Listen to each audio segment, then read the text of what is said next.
to another chapter of Read Aloud. We will be reading chapter 16 today.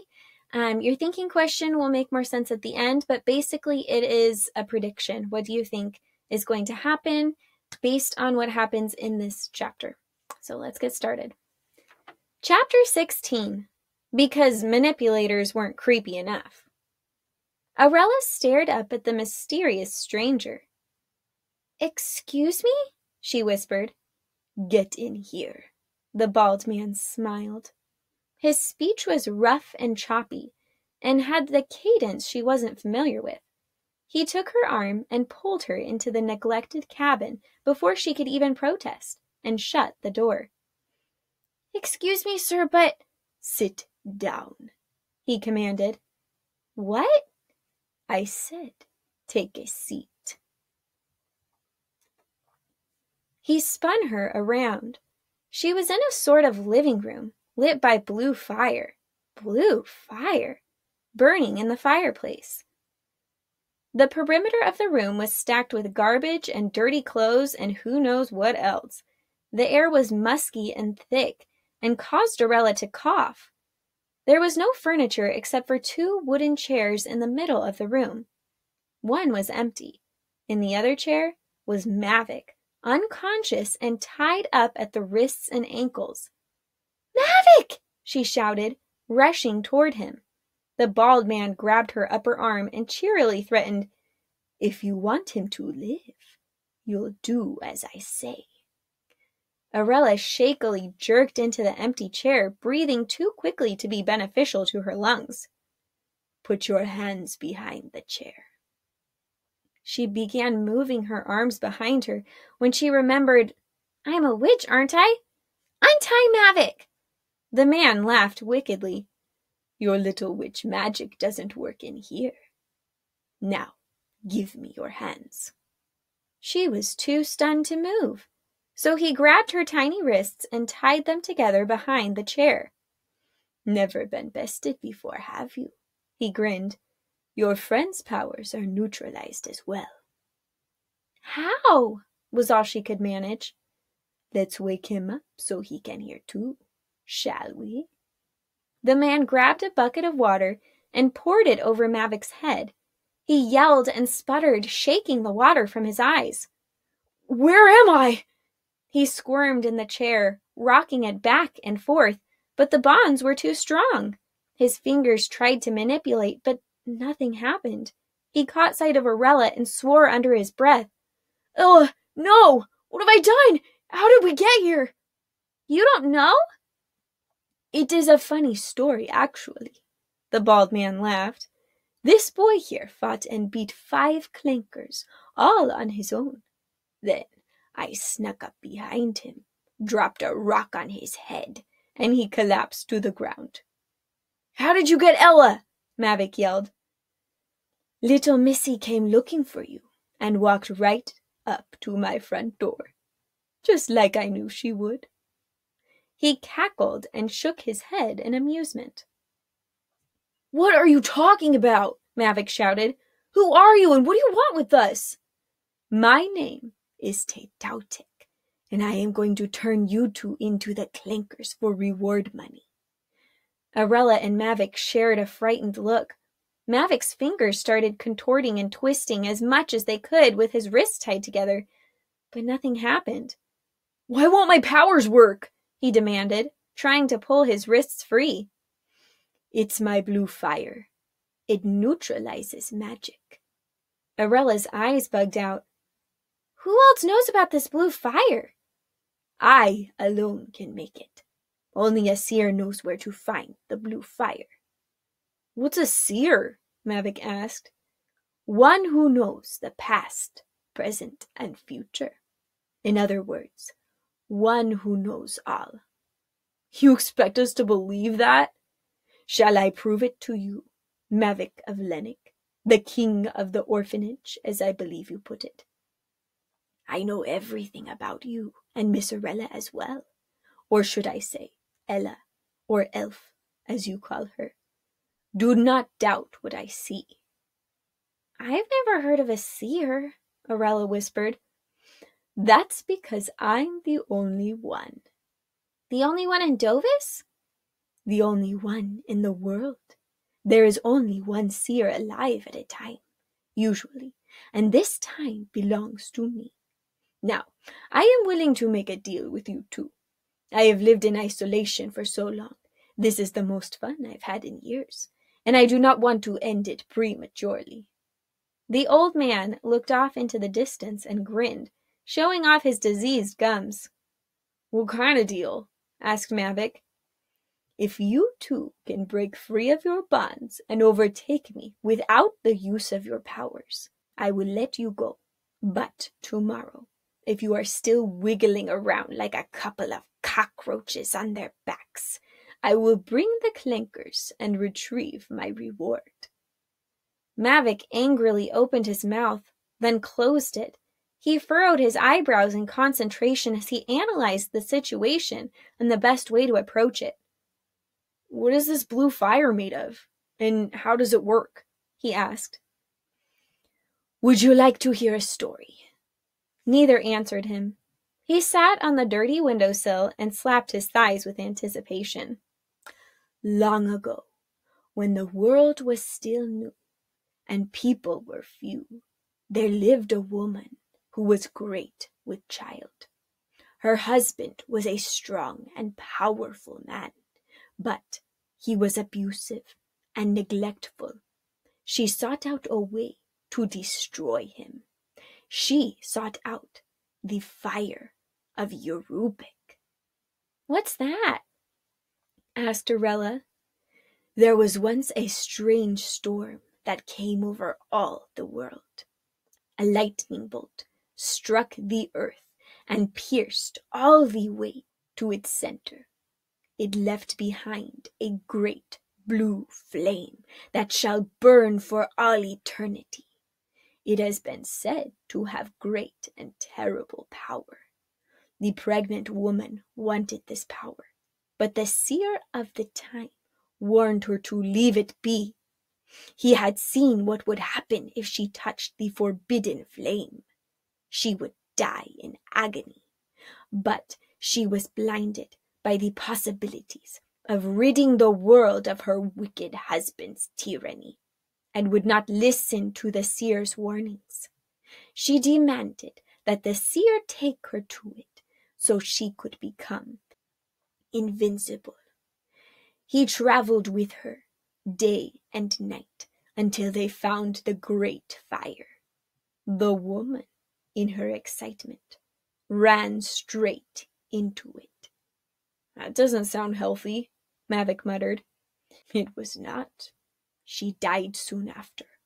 But before she died, the seer miraculously delivered and saved her children. She gave birth to both a son and a daughter. The son grew up with the power to create and destroy things by moving his hands. The daughter had control over the minds of man, dangerous powers of deception and trickery.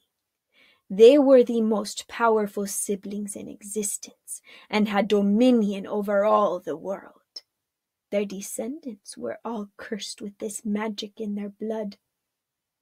You are his descendants. Mavic and Aurella looked at each other with expressions of disgust, fascination, and a tinge of fear. What does that have to do with your creepy blue fire? Mavic demanded.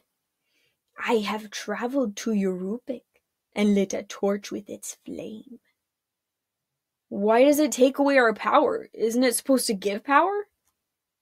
Where there is no magic, it creates it. Where there is magic, it takes it away. It is the great balancer. Can the fire be destroyed? Asked Aurella. Not in the usual way. Mavic thought for a moment. His hand twitched, not trying to manipulate this time, but as if wishing to scratch his chin. How about if we break free, you let us go and tell us how to destroy your fire? The seer considered this offer. Fine, but you will not break free, he grinned. Magicians are dependent on their powers. Mavic spat. We are not. We're called manipulators, not magicians. Taytautic laughed deep within his chest. It does not matter. You will soon be dead. Almost an hour later, the two of them were no closer to freedom than they were before. Mavic had rocked his chair back and forth with so much force that his chair had fallen forward. He was lying on his face, chafing skin off his wrists as he tried to pull them from his bonds. As much as Aurella tried to come up with a plan while trapped in her chair, she couldn't focus with Mavic trying to Mavic his way out of the situation. Attack first, think later. Except he could not attack. He was tied to a chair by a silly little rope. Aurella couldn't imagine how frustrating that must be for a guy who could easily escape anything with just a punch or an angry glare to be bested by something as simple as a few fibers braided together. Mavic, will you stop it? Aurella finally shouted, annoyed and worried that he'd hurt himself further. Struggling is obviously achieving nothing but burning sores into your wrists. I've almost got it, he argued. I think little Missy is right, laughed Taytautic. You are getting nowhere. You want to fight, Grandpa? Taytautic considered. His eyes went blank and glossed over. Then he blinked and shook his head. No. As powerful as I am, I can see that you will win. What about me? Aurella asked. A crazy idea had entered her mind, and she grasped at it in desperation. Are you crazy? Mavic hissed. Taytautic guffawed. You! Come on, look at me. You don't have to see the future to know that you will win. I'm just a little witch with no power. Yes, but where is the fun in that? Asked Taytautic. I like a challenge. It will be a challenge. Here's how. We will duel with swords. There will be no killing or serious injury, but the first to draw blood wins. I'm great with a sword, so it will be somewhat challenging, but in the end there's no way that I could beat you in your greatness, so you have no chance of losing. Ella, have you lost your mind? Mavic struggled in frustration, the rope cutting deeper. You're going to hurt yourself, and then we'll lose and be given over to the clankers. I accept. Taytautic grinned and marched into the other room. He returned with two swords that, based on their dark coloring, clearly once belonged to clankers. He used one to break Aurella's bonds. She rubbed her wrists and ankles, then took a sword from Taytautic. Ella, no! Mavic shouted. I know you're good, but there's a difference between playing around with your dad and an actual duel. I know what I'm doing, Mavic. Lay off.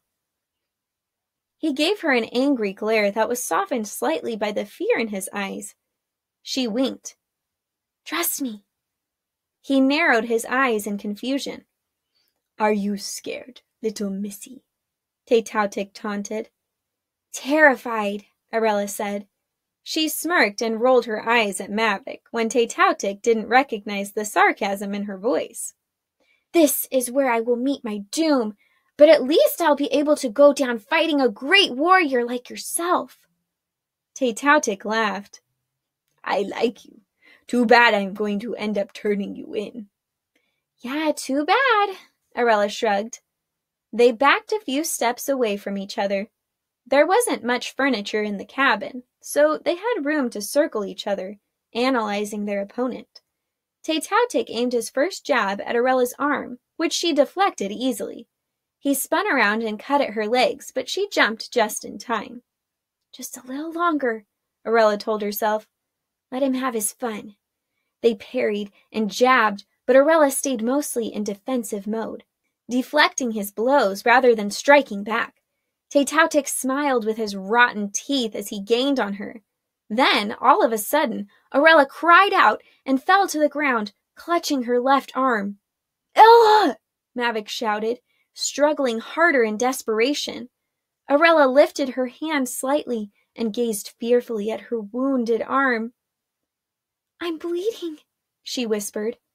Taytautic whooped and howled in laughter. I won, and now I shall be rich. He did a victory dance, pumping his fists into the air. then gasped and clutched his thigh. Blood seeped through his fingers. He whirled around to find Aurella with a sword in her hand, grinning with triumph. "The fight was over, you little witch," he bellowed. Aurella smiled. "No, it wasn't. My arm is fine." She held out her left arm, and there was nothing to show. "But now you are bleeding, so I believe that makes me the winner." "Sneaky Ella." Mavik's smile was slightly distorted because he was still resting on his face, and Aurella laughed. She walked over to him and quickly cut through his bonds. "You cheated," Taytautic shouted. His face was murderous. He lifted his sword and ran at Aurella. Unfortunately for him, Mavik was set free. He let out a battle cry and barreled into him. He grabbed Taytautic's sword hand and beat it against the wall until the weapon clattered to the floor. Then Mavik slammed him into the ground and knocked him out with an angry punch. "You are a very scary dude when you want to be," Aurella muttered. "Who agrees to duel with a little girl? Should have killed him." "Calm down, I beat him, didn't I?" "That was pretty incredible, especially for a 12-year-old, I'll give you that, Elf. But never do that again, or I'll tie you up and tickle you with feathers until you pee your pants." Aurella blinked. "You disturb me." Mavik grabbed Taytautic's wrists and dragged him across the floor. He heaved and shoved and stuffed him into one of the chairs, then tied his hands and feet together with some rope he found on the ground. "What are you doing?" "I'm not leaving until he keeps up his end of the bargain." He found a bucket of water and poured it over Taytautic's head.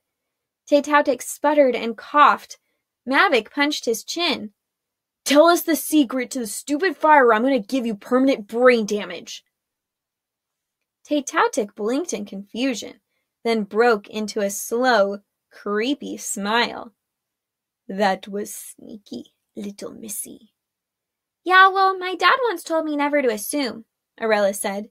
"You should have made sure I was really bleeding before whooping around like an idiot." He grinned. "Touché." "Hey, answer my question," Mavik demanded. "All right, I will tell you. But first take your fist out of my face."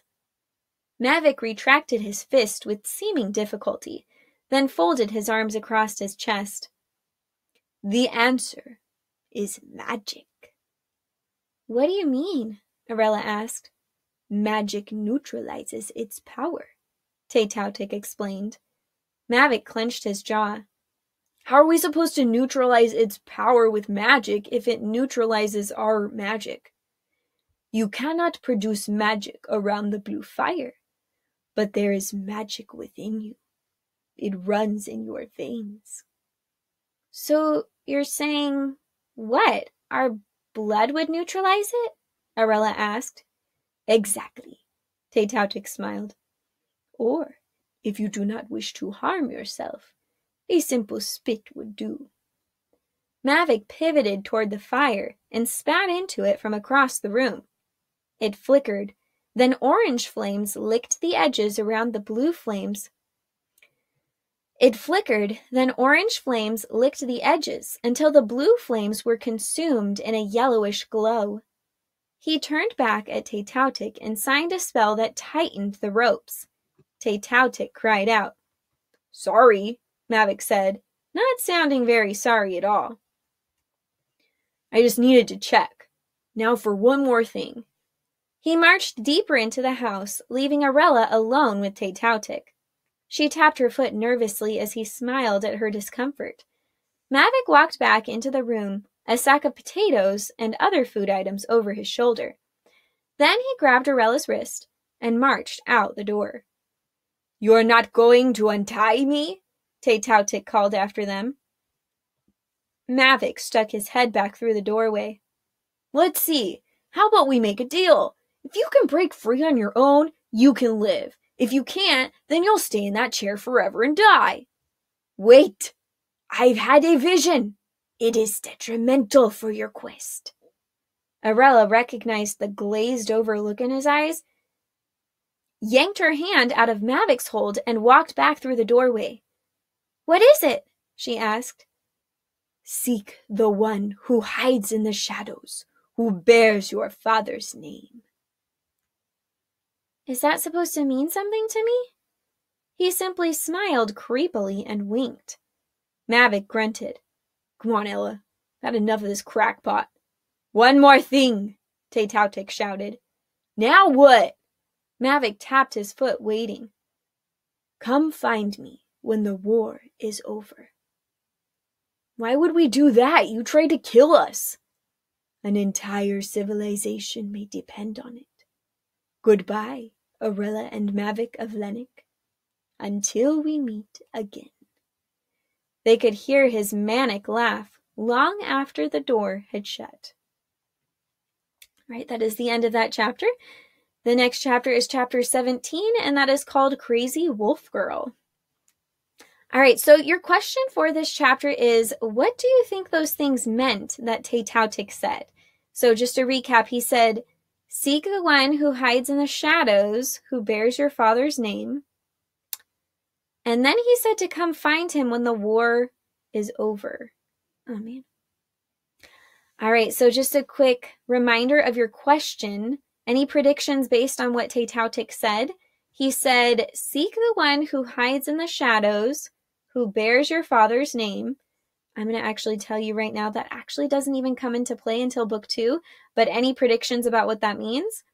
And then he also said, come find me when the war is over, and that an entire civilization could depend on it. So just any thoughts, reactions about what that stuff means and what they should do about it. And I will see you guys next time for the next chapter. Bye!